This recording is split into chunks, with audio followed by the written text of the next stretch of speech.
293টা seat মমতাদি দেখছেন, আর তার সিটটা দেখার দায়িত্ব কর্মীদের, যেটা নিয়ে 294 হবে।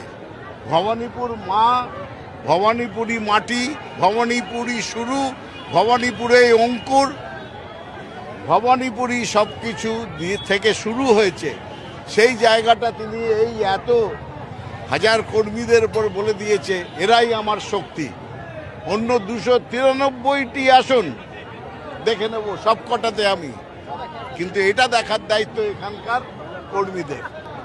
না, সতর্ক অনেক বিষয়, কারণ বিজেপি যেভাবে নানাবিধ প্রযুক্তিগত বলুন, ইলেকশন কমিশনের মাধ্যমে নানা রকম ছলচতুরি, সংবিধান ভেঙে, নিয়ম কানুন ভেঙে, নৈতিক অনৈতিক বেআইনি নানাবিধ